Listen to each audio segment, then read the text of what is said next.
महाराष्ट्राचा। नमस्कार, मी सुधा संध्या लाईव्ह मध्ये आपल्या सगळ्यांचं स्वागत। माजी मंत्री बच्चू कडू यांनी शिवसेनेचे शिवबंधन हाती बांधले।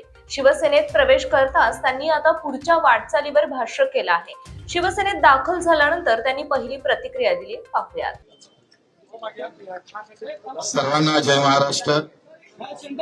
छत्रपती शिवाजी महाराज, महात्मा ज्योतिबा फुले, पूज्य बाबासाहेब आंबेडकर, अहिल्यादेवी होळकर यांना नतमस्तक होतो। खरं तर आज राष्ट्रपिता तुकडोजी महाराजांची जयंती आहे।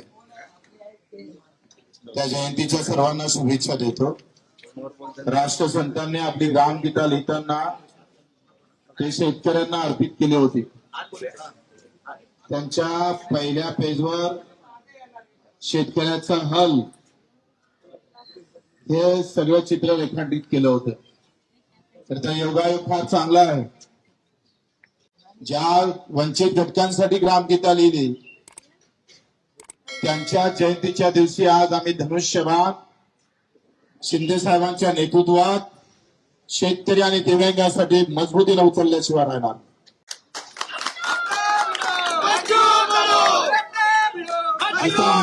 प्रामाणिकपणे तेवढ्याच ताकदीने राजकारणात आता आमचा इथून इकडे प्रवास शिंदे साहेबांच्या नेतृत्वात शिवसेनेत राहणार आहे।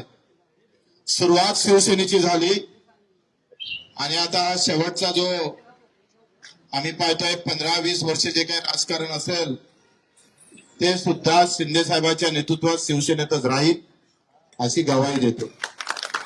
निवड आमदारकीच्या पदासाठी नाही तर मुद्द्याची लढाई अधिक मजबूत झाली पाहिजे। शिंदे साहेबांचा स्वभाव सेवाभावी आहे। रात्री 2 वाजता सुद्धा वर्षा बंगल्याचे दार उघडे होते। देशातला ऐतिहासिक निर्णय दिव्यांग मंत्रालय देण्याचं काम केलं। कर्जमाफीमध्ये घेतलेला मोठा पुढाकार निश्चितच शेतकऱ्यांना दिलासा देणारा आणि म्हणून निवड पद नाही तर विचार जुळणं महत्वाचे असतं आणि विचारासोबत कर्तृत्व महत्वाचं असतं।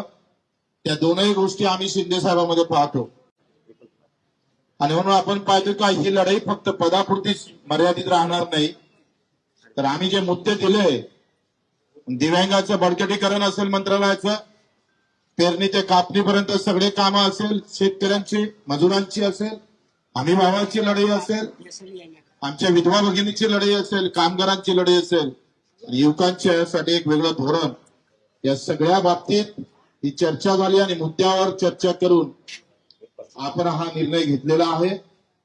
प्रहार एक सामाजिक संघटना म्हणून पावलं टाकत पण राजकारण मात्र शिवसेनेचं मजबूत केल्याशिवाय आम्ही स्वस्थ बसणार नाही।